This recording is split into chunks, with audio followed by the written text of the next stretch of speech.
گزشتہ کل ہم نے آپ سے مسلمانوں کی تاریخ کے کچھ اہم ترین مباحث پر گفتگو کا آغاز کیا تھا۔ دو وہ سوالات جن کی بنیاد پر اس وقت گروہ بندی ہے، مسلمان آپس میں باہم دست و گریباں ہیں، تذلیل تفسیق کی بات کی جاتی ہے، لوگوں پر لیبل لگا کے گروہ بندی کی گئی ہے، بعض کو کہا جاتا ہے ناسبی ہیں، بعض کو کہا جاتا ہے رافضی ہیں۔ سمجھنا آپ سے ہم یہ چاہ رہے تھے کہ اس پورے اختلافی نوعیت کے معاملے میں تاریخی نزاعات میں وہ کیا اپروچ ہے جس سے ہم خود بھی اور آنے والے نوجوانوں کو، مسلمان نسلوں کو مطمئن کر سکتے ہیں۔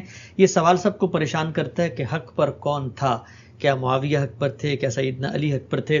اس پر ہم نے بات کی اور آپ نے بتایا اپنا زاویہ نظر۔ آگے بڑھاتے ہیں سلسلے کو۔ دو اہم سوالات، وہ یہ کہ سیدنا معاویہ نے اپنے بعد جب یزید کو خلافت کے منصب پر برجمان کیا تو اس اقدام کی دینی، اخلاقی، سیاسی حیثیت نوعیت کیا تھی، اور پھر سیدنا حسین نے جب ان کی بیعت کرنے سے انکار کیا تو اس اقدام کو آپ کیسے دیکھتے ہیں؟ بتائیے گا۔ بہت اہم مسائل، نازک مسائل ہیں، مسلمان ان معاملات میں بہت حساس ہیں، گروہ بندیوں کا شکار ہیں۔ کیا زاویہ نظر ہے آپ کا؟ میں نے اس سے پہلے جو کچھ عرض کیا اس میں اگر آپ غور کر کے دیکھیں تو چند مقدمات ہیں جن کی آگے بڑھنے سے پہلے یاد دہانی ضروری ہے۔ یہ حکومت جو کچھ بھی ہے اس کی ضرورت کیوں ہے؟ میں ایک انسان ہوں، میں نے ایک مذہب قبول کر لیا، میں اپنے طریقے پر زندگی بسر کر رہا ہوں، اس کے لیے ایک باقاعدہ اجتماعی نظم قائم کیا جائے، کسی کو میرا حکمران بنایا جائے، اس کی ضرورت کیوں ہے؟ اس سے پہلے بارہا یہ واضح کیا جا چکا کہ یہ ضرورت یہاں سے پیدا ہوئی ہے کہ انسان کو ارادہ و اختیار دیا گیا ہے اور وہ اپنے اس ارادہ و اختیار کا غلط استعمال کر کے فساد پیدا کر دیتا ہے۔ اس کو روکنے کے لیے دنیا کو امن کے ساتھ زندگی بسر کرنے کا موقع فراہم کرنے کے لیے یہ ادارہ وجود میں آیا ہے۔ یہ ادارہ وجود میں جب لایا جائے گا، پہلا سوال یہ ہوگا کہ وہ کون ہے کہ جس کو انسانوں کے اندر سے اس ذمہ داری پر مقرر کر دیا جائے۔ ٹھیک، وہ فرد کون ہے یا وہ افراد کون سے ہیں جن کو اس ذمہ داری پر مقرر کیا جائے۔ اب یہاں تھوڑی دیر کے لیے ٹھہر کر یہ سمجھ لیجئے کہ اللہ تعالیٰ نے انسانوں کو ایک جیسا نہیں پیدا کیا۔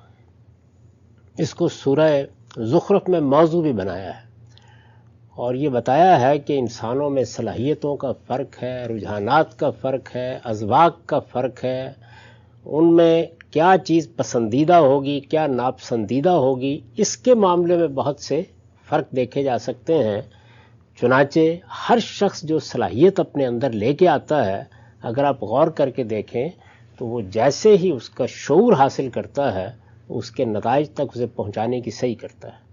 یہ سعی و جہد دنیا کے اندر آپ قدم رکھتے ہیں، آپ کے پیش نظر معاش میں بہتری ہے، آپ علم میں آگے بڑھنا چاہتے ہیں، آپ اقتدار تک پہنچنا چاہتے ہیں، کوئی چیز آپ نے اپنے سامنے رکھ لی، کوئی فن ہے، کوئی ہنر ہے، کوئی علم ہے، کوئی پیشہ ہے، تو یہ آپ کے اندر ایک غیر معمولی قوت پیدا کرتا ہے اور آپ دنیا بھر کے ساتھ لڑ جانے کے لیے تیار ہو جاتے ہیں۔ ٹھیک۔ اب سوال یہ ہے کہ ایک شخص کے اندر یہ داعیہ پیدا ہوا کہ میں کسی فن کا بڑا عالم بنوں، اس میں کوئی مسئلہ نہیں پیدا ہوتا۔ میں فلاں ہنر سیکھوں، کوئی مسئلہ نہیں پیدا ہوتا۔ میں جدوجہد کروں، میں کماؤں، میں تجارت کروں، میں کوئی غیر معمولی چیز ایجاد کروں، یہ سب وہ چیزیں ہیں جن کو تحسین کی نظر سے دیکھا جاتا ہے۔ اس میں بھی کچھ رکاوٹیں، کچھ اختلافات پیدا ہو جاتے ہیں اور انسان ایک دوسرے کو نیچا دکھانے کی کوشش کرتے ہیں، لیکن کسی بڑے فساد پر یہ چیز منتج نہیں ہوتی۔ اللہ تعالیٰ نے جس طرح انسانوں کو صلاحیتوں میں یہ تنوع عطا فرمایا ہے، اسی کے پیش نظر لیڈرشپ کا داعیہ لے کے بھی لوگ پیدا ہوتے ہیں۔ یعنی ایک خاص طرح کی حوصلہ مندی بعض لوگوں میں ہوتی ہے اور وہ جیسے ہی شعور کی عمر کو پہنچتے ہیں، تو جیسے اگر کسی شخص کو اللہ نے عالم پیدا کیا ہے، شاعر پیدا کیا ہے، ہنر دے کے پیدا کیا ہے، تو اس کا ظہور ہوتا ہے، اس کے لیے ایک تحریک اندر سے اٹھتی ہے اور انسان اس چیز کو حاصل کرنا چاہتا ہے، اس کے لیے اپنی جان بعض اوقات جوخم میں ڈال دیتا ہے۔ بالکل یہی صورتحال ان لوگوں کے ساتھ ہوتی ہے کہ جو قیادت کا داعیہ لے کے پیدا ہوئے ہیں۔ یعنی ان کے اندر قیادت کی صلاحیت ہوتی ہے، یا قیادت کا پس منظر ہوتا ہے، یا خاندان میں، علاقے میں ان کی یہ حیثیت ہوتی ہے، یا ایسے حالات ان کو میسر آ جاتے ہیں کہ جس میں قیادت کے داعیات پیدا ہو جاتے ہیں، یا ان کے باطن کے اندر وہ حوصلہ مندی ہوتی ہے جو آگے بڑھ کر ان سے یہ چاہتی ہے کہ وہ قوم کی قیادت کریں۔ اگر تو صورتحال یہ ہو کہ اللہ تعالیٰ ہر دور میں ایک آدمی پیدا کر دیتا ہو تو مسئلہ حل ہو گیا۔ اسی طرح میں نے عرض کیا تھا کہ اگر وہ آسمان سے ارشاد فرما دیں کہ میں نے فلاں کا انتخاب کر لیا ہے، یہ دیکھیے نا کہ وہ اپنی نبوت کے لیے خود انتخاب فرماتے ہیں، تو لوگ مانے نہ مانے، بہرحال اس میں یہ نزاع کا سوال نہیں ہوتا۔ جس وقت قیادت کا سوال پیدا ہوتا ہے تو ایک نہیں، دو نہیں، 10 20، بعض اوقات کسی قوم میں سینکڑوں لوگ ایسے ہو سکتے ہیں کہ جو یہ صلاحیت بھی رکھتے ہوں، جو آگے بھی بڑھ سکتے ہوں، جن کے اندر یہ داعیات بھی ہوں، اور وہ آگے بڑھ کر یہ سمجھتے ہوں کہ ہمیں قوم ملک کی خدمت کرنی ہے، اور یہ قیادت اللہ تعالیٰ نے اس کی صلاحیت ہمیں دے کے پیدا کیا، اس کا ظہور ہونا چاہیے۔ یہ ہوگا نا، یہ جب ہوگا تو نتیجہ کیا نکلے گا؟ کشمکش پیدا ہوگی، نزاع پیدا ہو جائے گا۔ اگر یہ کشمکش اور نزاع پیدا ہو جائے تو اس کو کس طریقے سے حل کیا جائے، یہ ہے وہ بنیادی مسئلہ جس کو لوگ حکومت پر گفتگو کرتے ہوئے بالکل فراموش کر دیتے ہیں۔ ٹھیک، یعنی اس میں بہت سے پہلو ہیں کہ جو لازماً زیر بحث رہنے چاہیے۔ فرد کا اپنا داعیہ بہت بڑا ہوا ہے، وہ اپنے آپ کو سمجھتا ہے کہ میں زیادہ بہتر ہوں، میں بہتر طریقے سے قیادت کر سکتا ہوں، میں بہت آگے لے جا سکتا ہوں اپنی قوم کو۔ یہ لوگ جو میرے مقابلے میں ہیں ان کی تو کوئی حیثیت ہی نہیں ہے، ان کے سوچنے کا انداز، ان کے پیش نظر جو اقتدار کی اسکیم ہے وہ انتہائی ناقص ہے، میں اس میں آگے بڑھ کے خدمت کر سکتا ہوں۔ تو در حقیقت یہ وہ بنیادی مسئلہ ہے جس کو اللہ تعالیٰ نے ایک اصول میں تو واضح کر دیا، اور یہ بتا دیا کہ لوگ باہمی مشورے سے، باہمی رائے سے اس نزاع کا فیصلہ کریں۔ یہ مجھے کیوں بات کرنی پڑی؟ اس لیے کہ ہمارے ہم مذہبی ذہن کے سامنے جب یہ بات آتی ہے تو وہ فوراً یہ کہتا ہے کہ اچھا یہ حق و باطل کا فیصلہ ہو رہا ہے۔ یہ حق و باطل کا فیصلہ ہوتا ہی نہیں۔ حق و باطل کے فیصلے کیے جاتے ہیں ان چیزوں کے معاملے میں کہ جہاں کوئی نظریہ زیر بحث ہے، کوئی تصور زیر بحث ہے، آپ اس کے بارے میں استدلال کی بنیاد پر رائے قائم کرتے ہیں، وہاں ساری دنیا آپ سے اختلاف کر رہی ہو اس کی کوئی پرواہ بھی نہیں کرنی چاہیے۔ یہاں تو یہ صورتحال درپیش ہے کہ بہت سے لوگ ہیں کہ جن کے پیچھے ایک بڑی تعداد ہے لوگوں کی، یعنی کسی کے پیچھے زیادہ ہوں گے، کسی کے پیچھے کم ہوں گے، اور یہ سب کے سب اپنے آپ کو حق سمجھتے ہیں کہ ہم قوم کی قیادت کر سکتے ہیں۔ ٹھیک، حوصلہ مندی بھی موجود ہے، صلاحیتیں بھی موجود ہے۔ اب فیصلہ کیسے کیا جائے؟ اس لیے کہ انتخاب سب کا تو ہو نہیں سکتا، سب کو یہ ذمہ داری دی نہیں جا سکتی، تو یہ جو نزاع ہے اس کا فیصلہ کیسے کیا جائے، یہ وہ بنیادی مسئلہ ہے جس کو جب تک نہیں سمجھا جائے گا آپ اس طرح کے تمام معاملات میں ہمیشہ انتہا پسندی پر کھڑے رہیں گے۔ اس بنیادی مسئلے کو حل کرنا ہے۔ تو میں نے عرض کیا کہ اللہ تعالیٰ نے اس کا جو حل بتایا وہ حل یہ تھا کہ امرہم شورا بینہم، یعنی جو بھی مسلمانوں کی جماعت وجود میں آئی ہے بغیر کسی امتیاز کے ہر شخص کو اس کا حقدار قرار دے دیا کہ وہ آپس میں بیٹھیں، ملیں اور یہ فیصلہ کریں۔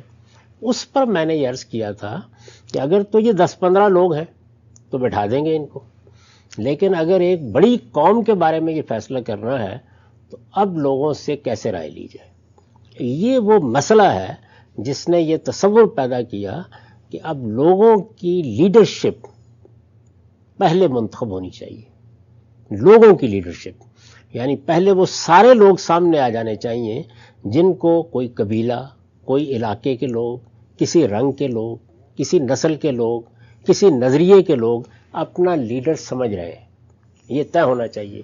اس کے بارے میں نے عرض کیا تھا کہ ایک ایوان نمائندگان، ایک ہاؤس آف ریپرزنٹیٹیوز جب تک وجود میں نہیں آتا امرہم شورا بینہم کے اصول کو زمین پر نہیں اتارا جا سکتا، یعنی کسی بڑی قوم کے لیے نہیں اتارا جا سکتا، چند لوگوں کے ساتھ تو یہ معاملہ ہو جاتا ہے۔ یہ جو میں نے آپ کی خدمت میں عرض کیا کہ حوصلہ مند لوگ، تو آپ یہ خیال نہ کیجئے گا کہ یہ حوصلہ مند لوگ اگر 2-4 بڑے ہی نیک، بڑے ہی پرہیزگار، بڑے ہی متقی ہوں تو پھر تو کوئی مسئلہ نہیں ہے، سارے ہی پیچھے ہٹ جائیں گے۔ ایسا ہوتا نہیں۔ چنانچہ یہ دیکھیے کہ سیدنا عمر جب دنیا سے رخصت ہونے لگے تو انہوں نے کیا کیا؟ انہوں نے یہ کہا کہ میں جب انتخاب کر رہا تھا یا اپنی رائے دے رہا تھا تو ایک ایسا شخص موجود تھا اس وقت ہمارے درمیان جس کے بارے میں بہت مشکل تھا کہ دو رائے ہوں، یعنی اگر کوئی اختلاف بھی کرے گے تو چند لوگ کریں گے۔ اس کے لیے ان کے الفاظ ہیں تقطع الاعناق ہے، اس کے سامنے گردنیں جھک جاتی تھیں۔ تو ایسا ہوتا ہے کہ کسی جماعت یا کسی گروہ میں اس درجے کا کوئی آدمی موجود ہوتا ہے۔ تو انہوں نے کہا کہ میں اب دنیا سے رخصت ہو رہا ہوں تو اس طرح کا کوئی ایک آدمی نہیں ہے، یہ بہت اہم بات ہے، اس طرح کا کوئی ایک آدمی نہیں ہے۔ وہی میں نے آپ کو توجہ دلائی کہ حوصلہ مند لوگ، لیڈر لوگ، وہ جو قیادت کے اہل ہیں، جن کے پیچھے لوگ ہیں، وہ متعدد ہو گئے۔ اب کیا کیا جائے؟ یعنی نزاع ہوگی نا لازمی طور پر، کیونکہ ہر شخص یہ سمجھتا ہے کہ میں بہتر خدمت کر سکتا ہوں، اور کسی آدمی کے پیچھے جو لوگ ہیں ان کے بارے میں بھی آپ کیسے فیصلہ کریں گے کس کے پیچھے زیادہ ہیں کس کے پیچھے کم ہیں؟ یہ آپ نے دیکھا ہوگا ہمارے ہاں ایک کانسٹیٹوئنسی میں انتخاب ہوتا ہے، 18-20 لوگ ایک علاقے سے اٹھ کھڑے ہوتے ہیں اور یہ کہتے ہیں کہ ہم سب خدمت کرنے کی اہلیت رکھتے ہیں۔ اچھا، ان میں سے کسی کو آپ بٹھا کے پوچھئے کہ آپ کے پیچھے کتنے لوگ ہیں؟ پورا حلقہ، تو وہ یہ کہے کہ پورا حلقہ میرے ہی پیچھے ہے، ہر آدمی میری ہی تائید کر رہا ہے۔ وہ ایک واقعہ ہے یا لطیفہ کہ لارڈ بیول نے تمام بڑے لیڈروں کو بلایا اور اس میں خاص طور پر ان لوگوں کو بلایا جو محمد علی جناح کے قائد اعظم کے مخالفین تھے، اور ان سے پوچھا کہ آپ لوگوں کی فالوئنگ کیا ہے پیچھے، آپ اختلاف کر رہے ہیں؟ تو اس نے قلم پکڑ کے لکھنا شروع کیا۔ تو ظاہر ہے اس وقت مسلمان کوئی 7-8-10 کروڑ تھے، تو جب سب نے لکھوا دیا تو اس نے کہا یہ تعداد تو پوری ہو گئی، جناح کے پیچھے کون ہے؟ تو یہ در حقیقت انسان کی فطرت کا اظہار ہے۔ اس نزاع کے لیے سیدنا عمر نے یہ کہا کہ تم 6 لوگ ہو، جو اختلاف ہونا ہے تمہارے درمیان ہونا ہے، جو اختلاف ہونا ہے تمہارے پیرووں کے درمیان ہونا ہے۔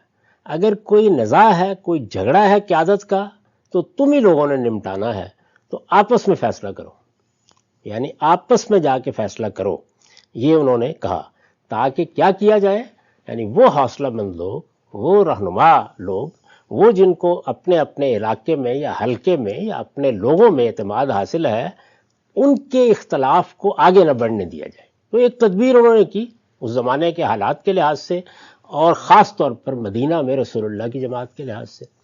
تو میں یہ بتانا چاہتا ہوں آپ کو کہ یہ بنیادی مسئلہ پہلے سمجھنا چاہیے، جس کے لیے میں نے توجہ دلائی، اور ہمارے یہاں اس ساری بحث میں آپ سب کتابیں پڑھ جائیے، اس میں تاریخی واقعات کا تجزیہ ہوگا، اس میں اپنا اپنا فلسفہ بیان کیا جائے گا، اس میں لوگ حق و باطل کے فیصلے سنا رہے ہوں گے، لیکن یہ بنیادی بات زیر بحث نہیں ہے کہ نظام موجود ہے یا نہیں۔ یعنی اگر تو صورتحال یہ ہے کہ کوئی نزاع ہے ہی نہیں، کوئی ایک شخص ہے جس کے بارے میں ہر شخص مطمئن ہو گیا، مشرق سے لے کے مغرب تک ایک ہی آواز آ رہی ہے، نزاع ہو گیا۔ لوگوں نے جب اختلاف کر دیا، جب اختلاف ہو جائے، نزاع پیدا ہو جائے لیڈرشپ میں، تو فیصلے کی بنیاد اگر امرہم شورا بینہم ہے، اگر فیصلے کی بنیاد لوگوں کی رائے ہے، تو پھر پہلا سوال یہی ہوگا کہ رائے کیسے لی جائے۔ ٹھیک، آج کے زمانے میں انتخابات ہو جاتے ہیں، یہ تو اس زمانے ممکن نہیں تھے، تو میں نے عرض کیا کہ اس کے لیے ضروری تھا کہ ایک ہاؤس آف ریپرزنٹیٹو وجود میں آئے۔ مسلمان یہ ہاؤس آف ریپرزنٹیٹو وجود میں نہیں لا سکے، بلکہ اس کا تصور بھی پوری طرح واضح نہیں ہو سکا۔ یعنی رسالت مآب صلی اللہ علیہ وسلم کے بعد یہ مسئلہ زیادہ پیچیدگی سے اس لیے پیش نہیں آیا کہ لوگ ہجرت کر کے مدینہ آ چکے تھے، لیڈرشپ ساری کی ساری وہاں موجود تھی، اور ان میں مسلمانوں کے اس وقت کے لیڈر بہت نمایاں تھے۔ لیکن یہ معاملہ کب تک چل سکتا تھا؟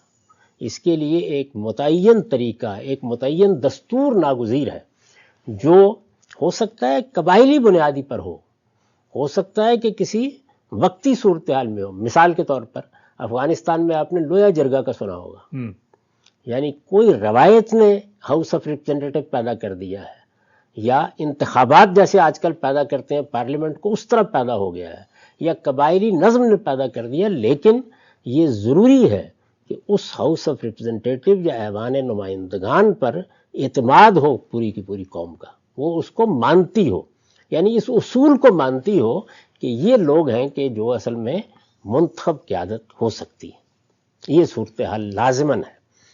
ہمارے ہاں یہ خلفائے راشدین کے زمانے میں نہیں ہو سکا، معاویہ رضی اللہ عنہ کے دور میں نہیں ہو سکا، بعد کے زمانوں میں نہیں ہو سکا۔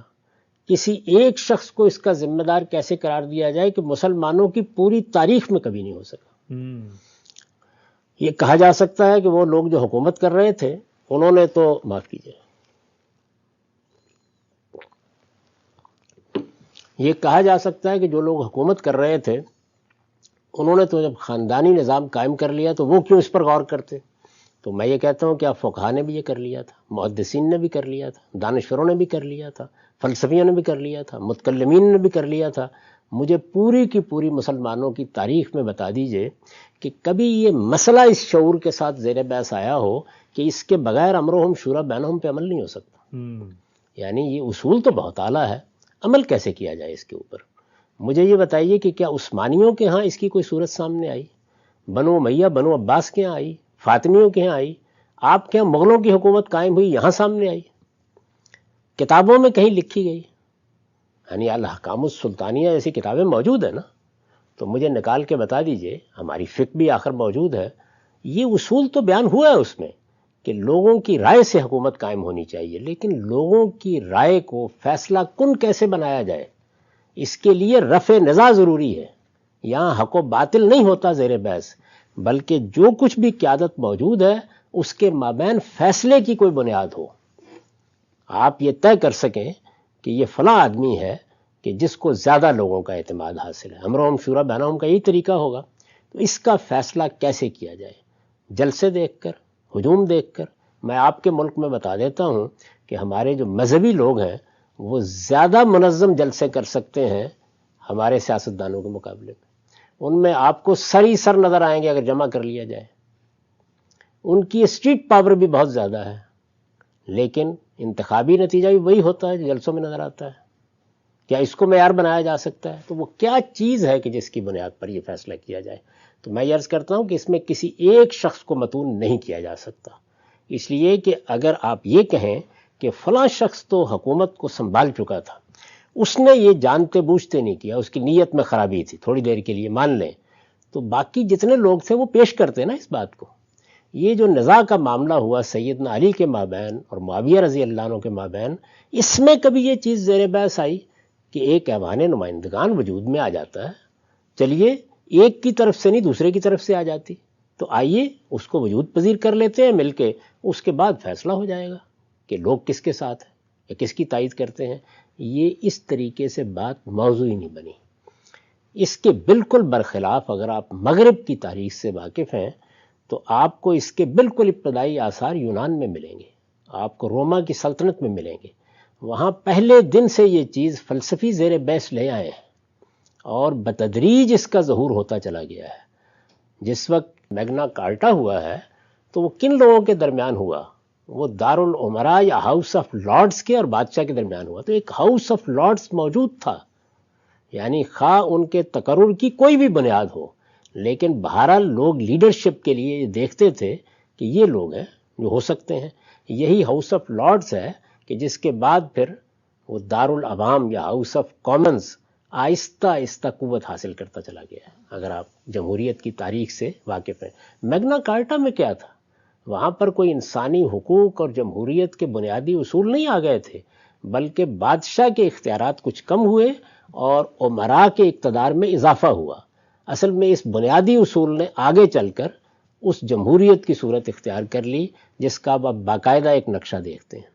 تو میں نے یہ بات بھی بارہا کہی ہے کہ ہم مسلمان ٹیلی فون بھی ایجاد نہیں کر سکے، انٹرنیٹ بھی ایجاد نہیں کر سکے، جہاز بھی ایجاد نہیں کر سکے۔ صرف یہی نہیں، امرہم شورا بینہم کا جو لافانی اصول قرآن نے دیا تھا اس کو زمین پر لانے کا میکنزم اور طریقہ بھی ایجاد نہیں کر سکے۔ اس کا اعتراف کرنا چاہیے کہ ایسا نہیں ہو سکا۔ اس میں کسی ایک شخص یا دو اشخاص کو متون کرنے کی بجائے پہلے اس بنیادی حقیقت کو سمجھنا چاہیے۔ یہ مغرب میں ہوا، اور صرف وہی نہیں بلکہ اس کے قاعدے بنے، اس کے ضابطے بنے، یہاں تک کہ ایک وقت میں آ کے انتخابات کا وہ طریقہ ایجاد ہوا کہ جو آج ہر جگہ فصل نزاع کے لیے بنیاد بن جاتا ہے۔ آپ بھی اطمینان سے کہتے ہیں کہ انتخابات کرا لیے جائے۔ ہمارا ملک وجود میں آیا تو سب سے پہلا مسئلہ کیا تھا؟ دستور۔ دستور کیا ہوتا ہے؟ یعنی ایک ایسی دستاویز جس میں پوری قوم اس بات پر اتفاق کر لے کہ ہمارے ہاں انتقال اقتدار کا طریقہ کیا ہوگا، حکمران منتخب کیے جائیں گے تو اس نزاع کا فیصلہ کیسے ہوگا۔ یہی چیز ہے نا جو آپ دستور میں بیان کرتے ہیں۔ یہ چیز مغرب میں اپنے منتہا کو پہنچی، یہ وہیں سے ہمارے ہاں آئی۔ اب جن مسلمان ملکوں میں آپ بہت اطمینان کے ساتھ انتخابات اور پارلیمنٹ اور اس طرح کے الفاظ بولتے ہیں، وہ سب کے سب اس معاملے میں مغرب ہی کے مرہون منت ہیں۔ ایسے ہی کہ جیسے اس وقت ہم جس ذریعے سے پوری دنیا تک اپنی بات پہنچا رہے ہیں، اس ذریعے کے لیے بھی مغربی کے مرہون منت ہے۔ تو اس پر یہ انسانیت کی میراث ہوتی ہیں چیزیں، ان کو مغرب اور مشرق میں تقسیم کرنے کی ضرورت نہیں ہوتی۔ یہ جہاں سے بھی آئیں، الحکمت و ضالۃ المومن، ان کو قبول کرنا چاہیے۔ اس وقت بیان کرنا یہ مقصود ہے کہ ہمارے ہاں تو اس کے کوئی آثار بھی آپ کو نہیں ملتے، اور کسی علم میں نہیں ملتے، نہ علم کلام میں، نہ صوفیہ کے ہاں، نہ فقہا کے ہاں، نہ خاص عمرانیات کے ماہرین کے ہاں۔ میں یہ کہتا ہوں کہ سب سے بڑا آدمی آپ کے ہاں عمرانیات کے باب میں کون ہے؟ ابن خلدون۔ اس کے مقدمے میں مجھے دکھا دیجئے اس بحث کو۔ یعنی وہ طریقہ، اصول میرے بحث ہیں سب کے سب، اصولوں پر گفتگو بھی ہو رہی ہے، لیکن مثلا سارے مقدمے کی بنیاد اس پر ہے کہ عصبیت فیصلہ کن ہوتی ہے۔ تو عصبیت فیصلہ کن ہوگی، لیکن عصبیتوں میں جب نزاع پیدا ہو جائے تو پھر کیا فیصلہ کن ہوگا؟ یہ تو ہو جائے گا نا۔ تو یہ وہ بنیادی مسئلہ ہے جس مسئلے میں معاویہ رضی اللہ عنہ بھی کوئی پیش رفت نہیں کر سکے۔ یعنی انہوں نے کم و بیش ربع صدی تک حکومت کی۔ اس پر تو ہم گفتگو کر چکے ہیں کہ وہ حکومت تک پہنچے کیسے، لیکن حکومت کی اور بہت پرامن فضا پیدا کیے رکھی، جہاد بھی شروع ہو گیا، سلطنت بھی محکم ہو گئی۔ ان کی حکومت کے معاملے میں کوئی دو چار چیزیں آپ بمشکل نکال سکتے ہیں جن پر انگلی اٹھائی جا سکے۔ بہت غیر معمولی طریقے سے حکومت انہوں نے کی، بلکہ دنیا کے نہایت اعلیٰ درجے کے سیاستدانوں میں ان کو پیش کیا جا سکتا ہے۔ اس سب کچھ کے باوصف اس معاملے میں کوئی پیش رفت نہیں ہوئی، یعنی اس بات کی طرف توجہ بھی نہیں ہوئی کہ یہ ہوگا۔ اگر ایسا نہیں ہوا ہے تو اب وہ سوال سامنے آتا ہے کہ انتقال اقتدار کیسے ہو۔ یعنی وہ آ گئے، وہ آئے کیسے؟ میں نے عرض کر دیا کہ آنے کے لیے امرہم شورا بینہم کے اصول کی پیروی نہیں ہوئی۔ میں نے عرض کیا کہ تلوار نکل آئی۔ میں نے آپ کو یہ بتایا کہ جب تلوار نکل آئی تو تلوار ہی فیصلہ کن ہوئی، اور میں نے عرض کیا کہ اسلام کی روح سے جائز حکومت یعنی ڈیجیرو وہی ہوتی ہے کہ جو لوگوں کی رائے سے قائم ہو۔ یہ بالفعل قائم ہو گئی، بالفعل قائم ہو گئی۔